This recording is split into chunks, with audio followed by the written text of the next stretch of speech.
Hello, my name is Evelyn Hudson, and I am the Reference Librarian for HCTC Libraries. Welcome to the Research Skills Student Workshop, number 1, Introduction to Searching. So today we are going to be discussing basic searching in the library catalog, searching in our interdisciplinary databases, as well as some methods for searching and just some terminology that is useful for starting the research process and searching in general out on the web, on Google, for your own personal needs as well as academic. So let's get started.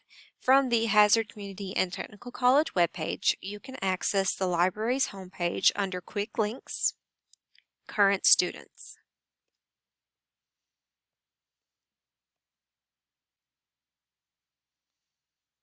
Now if you scroll down, you'll find the Library tab. Just click on that, and that will direct you to our homepage. So you'll notice here at the top of the page there's a little search box as HCTC Libraries in it. This is the search box for our online library catalog. We call it Primo. What Primo does basically is search all of our print items or audiovisual items, including any audiobooks on CD we may have, DVDs, content such as that, as well as the digital content within our databases and our streaming video database, Films on Demand. So you'll see underneath that search bar you have the option to break your search down by books, articles, and videos, and that just gives you a little bit more control over those results from that initial search box. So we will start our search here in the Primo box. Just for future reference, if you're just looking for books and you don't want to deal with, all these little bubbles and gadgets and gizmos, you can go to Primo Books, and that is going to bring up a version of our catalog that will only search for items that we have in the library, the physical items. This will include those audiovisual things such as DVDs and those audiobooks on CDs, so just be aware of that. We will go back up to our box and we will start our search with, say, we want Appalachia.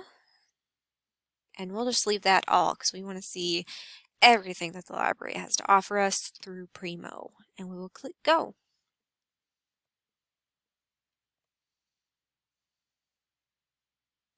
Now this will open in a new window within your browser. That is the default for this particular software. So you'll see the results list. We have about 45,000. Like I mentioned, this is print and audiovisual and all those physical items, as well as the digital content within most of our online databases, including Ebscohost, Gale Resources, ProQuest, and Credo Reference, and Films on Demand. So there's quite a lot of content. Obviously 45,000, that's a huge number that is, not manageable in terms of getting a really good handle on what it is that you're searching for. But again, Appalachia is a pretty broad keyword, and our keyword is the word that we are using to direct the database to find things for us. So we can use more than one word as a keyword. It can be a phrase. So Appalachian, so cuisine.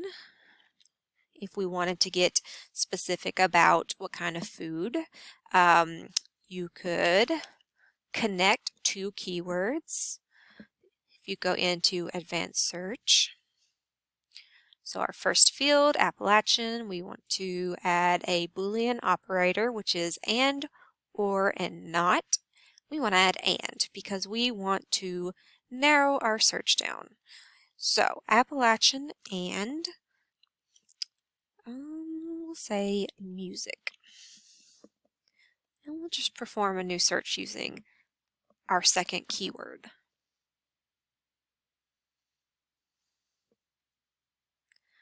So that got us down to 27,000 results. Still a big number, but that's nearly halved the original number, which was the 43,000. So we're on the right track here. So further down beside this results list, which is going to show you all of those items here at the top. You see we've got a video, which is a physical item that we actually have shelved at the Lee's College Library location down in Jackson. And then down here there's a book that's also at Lee's. Here's another book up at Hazard at the Stevens Library. And then as you scroll through those results, you may see that there are different items that are not physical. They are digital based, like this video that is one of our Films on Demand videos that will redirect you to our Films on Demand database, and we'll get into that a little bit more throughout this session. But if you are not seeing the kind of content that you were hoping for, you think your keywords are sufficient, but you still want to narrow your search more, you can do that from the Tweak Your Results section here on the right side of your screen. Essentially, that's going to give you options such as adding additional subjects that you want to narrow your results to, author, creator names, production companies, things like that. Then the locations, the resource types, so this is where you would select whether you prefer articles or whether you prefer books.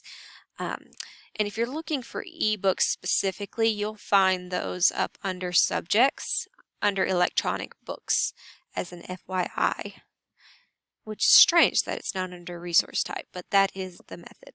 You can also adjust your publication date, your creation date here. So if you're looking for newer items, like you don't want something from 1900, what condition would that even be in? You can go in and you can limit that, say 2011 to 2021.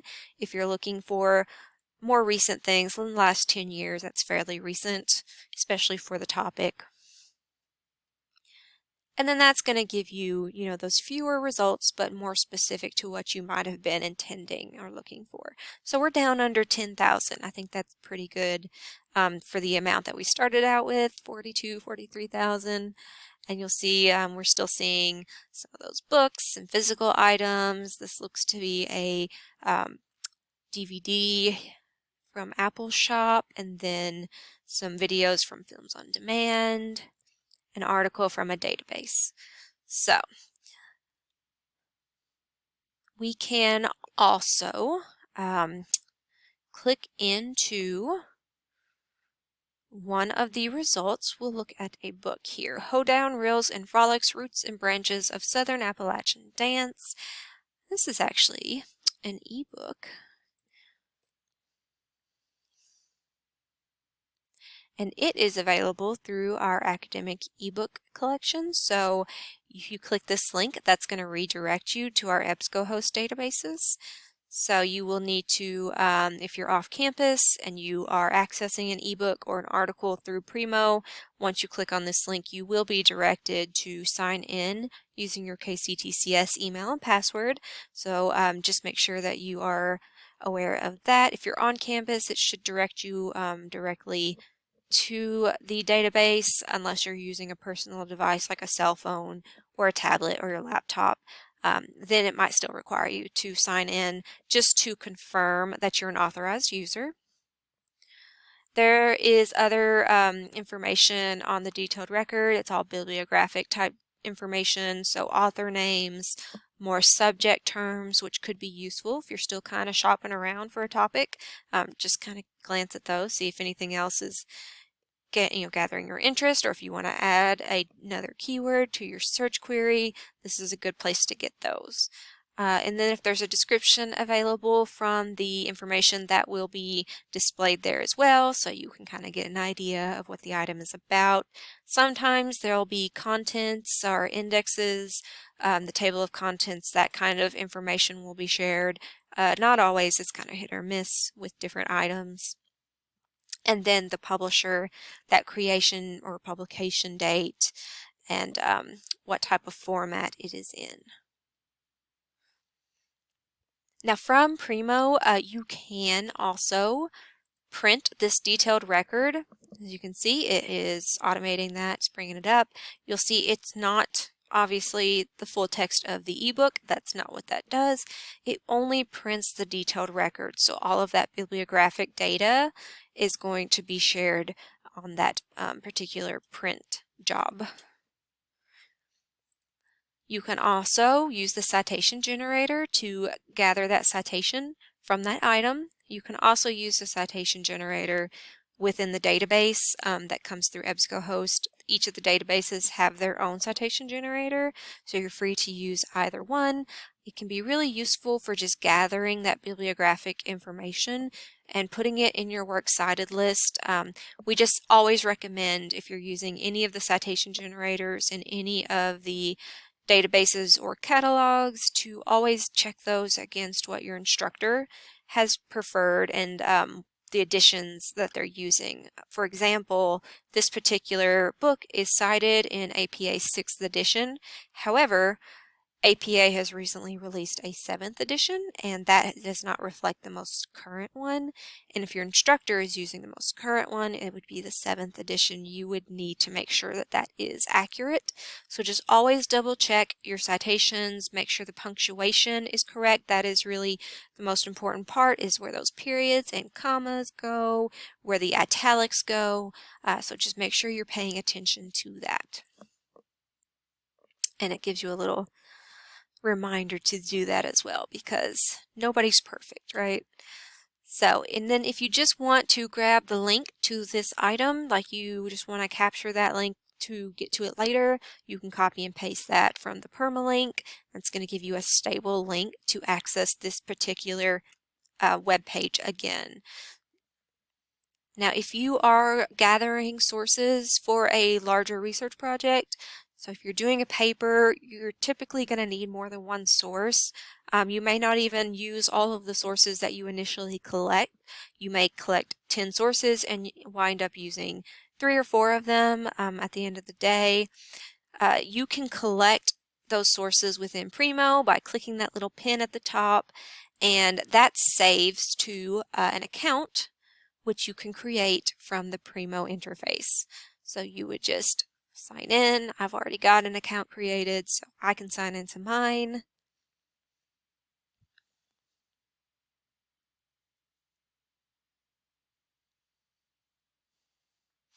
And it's going to make me sign in with my KCTCS information.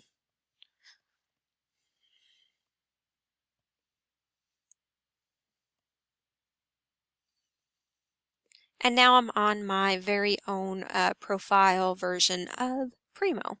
So I can collect those resources that I'm interested in using for my assignment, and you can access those from the top right of your screen, the little push pin again. That is where it stores them. They're called your favorites. And it will just display all of those in a list. If you are so moved, you can add labels. So if you're working on multiple assignments or multiple sections of an assignment, say the introduction, the body, argument 1, argument 2, argument 3, and your conclusion, etc., you want to separate those resources out to that level, you can do that. You just type in your tag or select a previously typed out tag, and you can sort those out. And then you can just kind of switch between your different lists. So it's convenient. Then you can export that list if you need to as well. You can print a copy of that list of those particular items. You can email that if you're working with a group. You're doing a group assignment, you want to share resources, you can do that. That's a very effective and efficient way to share information. So. And then also in Primo, if you do opt to create an account, it will also allow you to view your personal library account. So if you have any physical items checked out, you'll be able to view those loans, the due dates. If you have any fines, fees, or holds, you're going to be able to see that from this as well. So it's a really useful tool just for coordinating and dealing with, your library resources that you check out through the library. And finally, in Primo, there is a journal search feature. The majority of these are digital journals from our databases. We do have a few print journals located specifically at the Stevens Library in Hazard, I believe. But you can just search by keyword, title, if you know a title that you're interested in, like, the Journal of Nursing. you can type that in, and that's going to show you what we have available. If we have related journals, it will show those, and then you can direct directly to those pages. And now the journal is going to be, just the periodical itself. This is not a specific article. It's not even a specific volume of a journal. It is the entire publication information. And then if there are any articles available from within that publication, from different volumes, different individual numbers, then those will be accessible.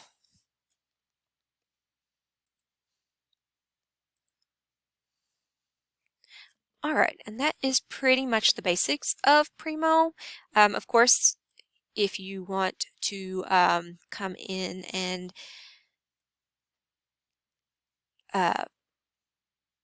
get a little one-on-one session, or we can do a virtual session on searching Primo, kind of going over what we've already discussed, you're more than welcome to do that. We're open 5 days a week. You can come in to either library location. We're more than happy to walk you through Primo in person, do some live demonstrations, and just kind of help you get familiar with the program. All right. So we're going to do another quick Primo search. So Appalachia books specifically at this time.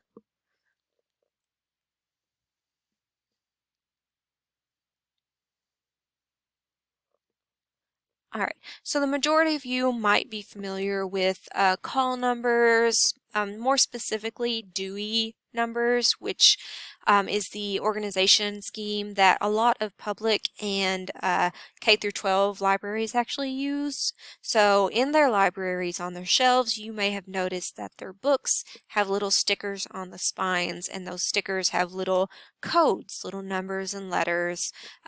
Most of those were Dewey in the past. Now, the HCTC libraries, both locations, we actually use the Library of Congress classification, and it's just a broader kind of subject scheme from the top, and then it gets a little bit more specific with the subcategories within those. So, basically, the Library of Congress starts with a letter. So you've got A through Z. Those are the top level subjects.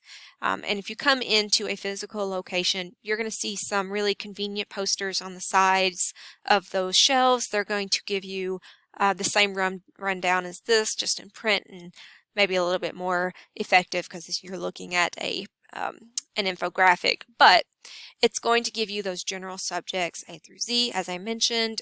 Beneath each of those letters, there are topics that are related to that broader subject, and these, they get more specific. So like AB is something specific to A, AC is something specific to A, and that is how the Library of Congress is organized.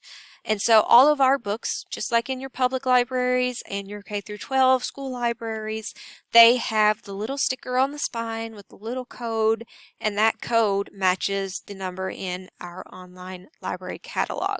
So this is for the print items, books, audiovisual, CDs, and DVDs. So on our Primo results list, we want to find a print book. Here at the top, we've got the Atlas of the Church in Appalachia, 1983. Perfect, it's a print item. That means it will have a call number. So this one in particular, you can see the number is BR535.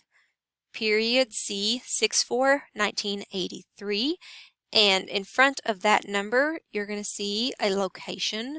In this instance, this is the Lee's College Library and the Kentucky Appalachian Collection. So each of our libraries has different sections of books. We have a general, what we call book stacks, and that is our main collection. You're going to find like popular fiction there, things like that, as well as popular nonfiction, history, our medical books and things like that are in the general book stacks. But we also have some like I think auxiliary collections would be the best term to call them. So we've got our children and juvenile YA collection, which is where you're going to find picture books. You're going to find those YA fictions and some nonfiction as well. And then we have a graphic novel collection up at the Stevens Library. Those are separated from the other stuff. And then we have a Kentucky Appalachian centered collection at both locations as well. So those are any item that is specific to Kentucky authors, Appalachian authors, and subjects that are significant to the region. And so you'll just want to pay attention to that location because that's going to tell you, I can find this item because it's Kentucky Appalachian collection book within these shelves because that's what these shelves are labeled as. And then you'll just match the code to the code on the spine. It's going to just pretty much read exactly as you see here. The BR, that is indicative of the subject. And then the little numbers at the end, that's just usually the creation date or the publication year. So this one is 1983. That means it was published 1983. All right, enough of Primo. We're going to move on to our online databases. So again, from our library homepage, there's a few different ways you can search for articles and other digital items within the databases. We already discussed Primo. That does search the majority of those online databases, including our streaming film collection, Films on Demand. You can also access a list of our databases and catalogs under Research Tools. And then if you scroll all the way down to additional resources, those are kind of broken out a little bit more specifically to the types of resources that you'll find within those. So Ebscohost Gale ProQuest is under articles. That's where you can find magazine, news, scholarly journal articles, etc. And then if you're looking for books, again, Primo, that's going to be your primary way of finding print books through an online catalog. We have our ebooks collection broken out here. Novelist is just a way of finding different titles that for recommended reading, and then WorldCat as well. Under reference, that is going to link to our reference type databases, which are essentially like Wikipedia, but with an academic significance. So videos is our Films on Demand streaming collection, and other is kind of an amalgamation of different things that didn't quite fit up here. So we got Learning Express and Peterson's Test and Career Prep, which are both testing and career resources like practice tests for professional certifications like the NCLEX if you're a nursing student. There's also ACT practice tests if you have a younger sibling who is maybe preparing to take the ACT. They need some extra study materials or want to just access a practice test. There is Ancestry, which is our library subscription to the Ancestry commercial site, essentially, and that just is an on-campus resource. There is opposing viewpoints in context, which give you like current issues and topics and a variety of different resources that match those topics. And then Career and Technical Education, the Chronicle of Higher Education, which is a online publication, and the Washington Post, which is, the Washington Post. We do have a subscription to their news resources. These are all digital content, so digital articles and things like that. So we want to start with Ebscohost. In particular, what we're going to be looking for this demonstration is searching an interdisciplinary database, so not like a real specific to a single subject type database, which we do have. Within Ebscohost, there's some different, very specific subcollections.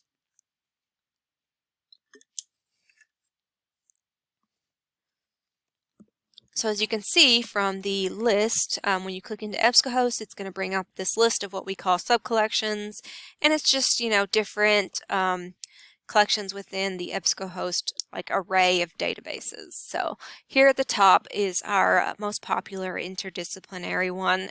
Interdisciplinary is just general. It covers a lot of subjects. It's just nothing is really in depth or really considered a professional resource, as opposed to, if you scroll further down, you've got Cinahl with full text, which is specific to the allied health professions and nursing professions specifically. So that's going to have more in-depth coverage of articles for professionals, and it's intended to be read at a higher level.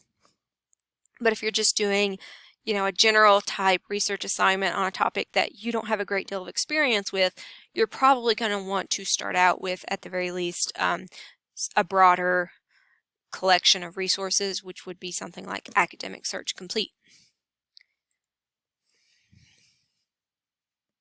So if you click into one of those sub-collections, in this case, as I mentioned many times, Academic Search Complete, it's going to give you the advanced search page from this particular interface, and that is just going to show you several different search bars. You have some drop-down boxes. You remember those, what we call Boolean operators from Primo, and, or, and not. And then you have beneath that some additional options for kind of adjusting your search or limiting your search. We call them limiters very specifically. That's because they very literally limit your results. So from those options down there, you'll see full text, scholarly, peer-reviewed journals. You might want to select document type or publication type. If you want images with your articles, if you're doing sort of a multimedia project, you can select from those. Then we always recommend that you select the full text box in any of your searches because there are just records within the databases that do not include the full article. It will just give you very basic bibliographic information because we don't have access to the full text. This is very common, especially with medical journals, because they will give us the records of newer items specifically, but there's an embargo, what is called, very jargony, an embargo period on the new content for 6 months to a year, maybe up to 18 months, before they will share that content within these database subscriptions.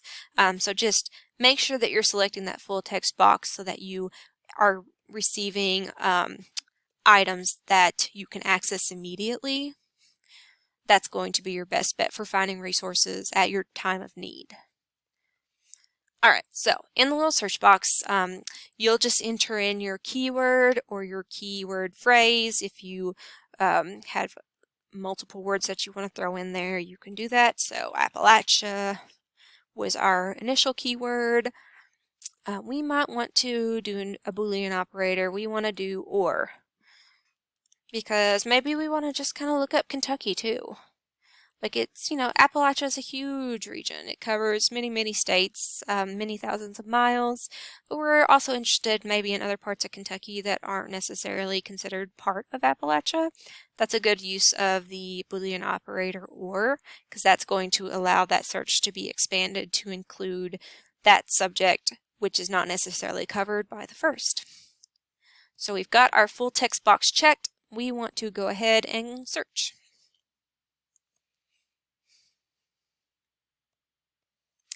Alright, so from our results list, we've got about 31,000 records here that we can comb through. You can see it's got our little keywords highlighted here: Appalachian, Kentucky, just different variations of that. This one's just got Kentucky highlighted. We've got some images here on the side that we can kind of browse through, like, oh, what's that? Okay. So here on the left side of the screen, you can go in and you can refine or, tweak your results as you were able to do in Primo. Again, these are just more of those limiters which will limit your search. So if you don't, 31,000 is a pretty hefty number. We want to try to get that down a little bit further because we want to specify our search further, which is essentially what you're doing by limiting or changing your search query, is trying to get a more specific array of results. So we'll start with changing our publication date. Say we want something from the last 10 years again, so 2011 to 2021. Although I'm positive 2011 was yesterday. So that cut our results back down to 15,000. So that's about half, a little over half of our results. That's pretty good for just one limiter. You can see our results list, it's changed a little bit. Again, with that creation date, what essentially that has done is just eliminated any of those items that were older than 10 years. Now, if we wanted to kind of adjust what we were seeing in terms of subjects, we would need to go in and either add another keyword or adjust our other keywords or which fields that we're searching in. Or we can scroll down to these limiters and we can select subject, and we can just kind of see what other subject terms are available within our results and see if we want to kind of narrow things down to what is already within our results. So we can see what we have here. We have Appalachian Region, John Calipari, Kentucky State History, Civil War. Maybe we want to look up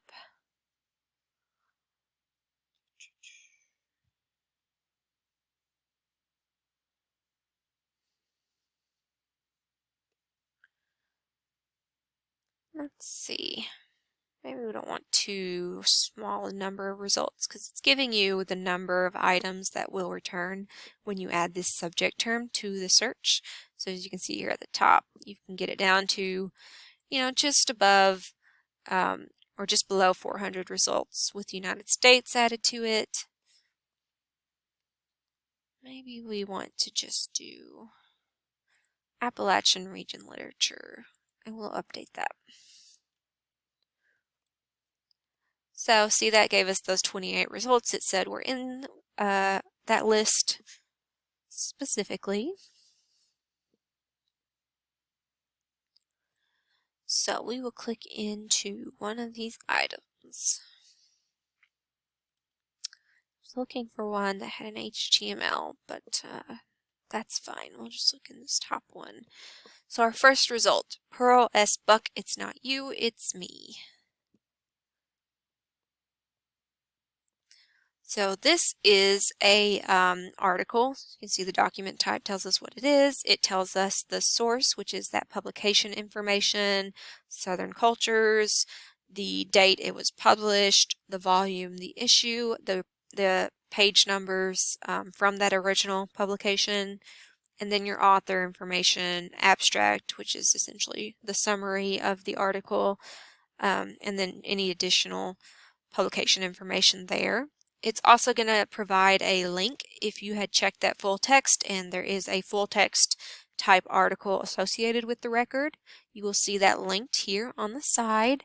If there is HTML down here below, it will give you the full text in that HTML format, which is just like a plain text full version of the article that can also be read to you from a digital type service. It kind of sounds like Siri reading to you, or just not quite as good as Siri, but something like that. It will read the article to you and will also give you options to translate an article if English is not your first language, or if you're doing an assignment for a foreign language class and you just want an article translated in an easier way. You can look for those HTML full text options to do those. But the PDF versions also have their strengths. So if you click on the full text, in this case our PDF, that's going to open up in a PDF viewer. From here, you're going to get a really good template for if you want to print an article out. We recommend that you do that from a PDF if that's available, because that is going to give you fixed formatting. It's going to come out exactly as it shows you on the screen here. It is essentially a snapshot of the article as it was originally published. So for printing, PDF is king. It's just something to keep in mind, and you're going to want to print or download that from the PDF viewer that you've opened up. So you'll see here at the top right, you've got the download button if you want to save it to a device, and then you've got the print option if you want to print that. And as a caveat, you can print up to 500 free pages at either library location, Lee's or Stevens. That is cumulative, like you can get 500 pages only, whether you print half of them here or half of them at Lee's. It's going to be 500 total for both locations, but those are free to you as a student, so we recommend save your printer ink at home. If you have the option to come to campus and get your printing done, please do that. So as you go through, you'll see it's basically like you open a book, and that's the formatting that somebody has put a lot of work into. You know, they've done the spacing for you, they've done any sort of graphics and coloration, and all of that is fixed. And then also within the PDFs, you usually also get the ability to navigate with those hyperlinks there in the contents, which you can do to a point with some of the HTML, but it really depends on if they have those set up with the headings and such. So we'll go back to our results list. We'll click back into that particular item. All right, also from a detailed record of a item within the Ebscohost databases, you'll see on the right side there are actually several tools also available to you. So you can choose to print, and this will print the record itself, not the article. Just like in Primo, if you use the tools, it's usually only going to give back to you what you see from that page. So in this case, you know, you're going to get the author names, your subject terms, the abstract, and all that information, but you would need to click into, say, the PDF, or you would need to opt to print the HTML from a very specific point on the page. But under the tools, it is just the record of the item. But this can be useful, again, if you're just trying to retain it, you want to go back to it later. This is just an easier access point for you, is just get that title and any other specifics that will help you locate that. Again, you can do that. You can email it to yourself, to other people. If you're working in a group, you can email that record and share that. If you just want to get a link and just save that link, that's under the permalink. So that's going to give you this direct access back to this page, so you don't have to go through and search the databases again. It will go through our proxy, which does mean you will have to sign in with your KCTCS email and password if you're off campus or using a personal device on campus, but it will take you to that page once you're authenticated. Finally, just like in Primo, you've got a citation generator, very useful for quickly gathering all of that bibliographic information that you need for a reference. You can go through, and there's different types, different formats, different editions. You see we have AMA 11th edition. This one has the 7th edition of APA, which is the most current APA edition. So again, you'll just copy and paste that, and you want to check that against your instructor's preferences. Any instructional material they've given you as far as citations, make sure you're checking that against what they have, because I can already see a mistake in this one. Of course, the last name should not be all capitalized. It should just be sentence case, which is that first letter capitalized and these lowercase. So it's just little mistakes like that. You'll want to make sure that you edit, but it's still faster than typing out all of that information separately. Just check your punctuation, your P's, your Q's, your italics, and things like that.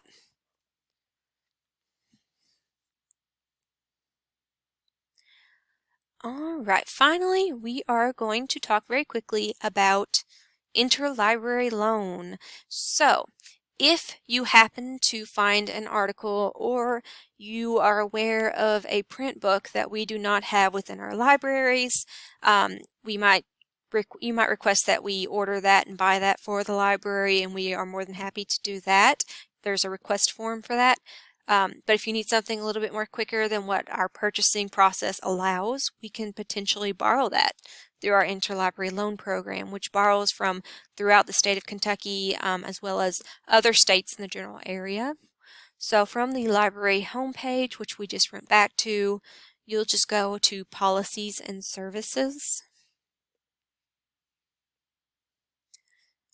And you'll see there's quite a few things listed here. In your spare time, you might want to go through and see what all we can do to help you out as a student. Interlibrary Loan is linked in its own little section here. And if you click on that, that's going to give you a little bit more information about the process and what's expected of you and what's expected of the lending library and policies concerning all of that. So if you want to borrow a print item from a library, we would follow their lending policies. They would mail us the item or send it through our courier service, and then we would provide that item to you. You'd come pick it up, and then you would have it for however long they have determined as the lending library. And then once you're done, you would return that item to us, and we would actually send it back via mail or our courier service. And again, all of those times that is, at the discretion of that lending library, not us, but we do facilitate your access by giving it to you and then returning it. Of course, this also means, if an item is lost or damaged, you would be responsible for that item to that lending library. So if we borrowed something from the University of Kentucky libraries, you would need to remediate any losses with that library directly. If you are needing to borrow, quote unquote, a digital item, like in a journal article that is available in a database, we do have that option as well. It's a little bit different in how that is delivered. We put in the request almost the same way, but then we are able to get a digital file of that item, and essentially we can print it out for you, or we can email it to you, whatever's preferred, and there is no return date on that because it is a digital item that has been delivered. So a little bit different. There are some restrictions on that, of course. We can't borrow a bunch of articles from the same journal, and we cannot borrow any sort of textbooks, things like that. So just go through on the Interlibrary Loan Service page and get familiar with those. If you're interested in Interlibrary Loan, you can contact either Dee Dee Wells or Barbie Henson at our Leeds Library location. Dee Dee Wells is at our Stevens Library location, and they are more than happy to assist you with discussing Interlibrary Loan or submitting a request. So that was our final item for this particular workshop. If you have not completed the activity, go on and continue to the Triad activity, which follows this video if you are on our LibGuide and completing the workshop in the steps. And then after the activity, there will be a post test. So please feel free to follow that process, complete that activity and that post test, and we'll see you in the next. Thank you for viewing.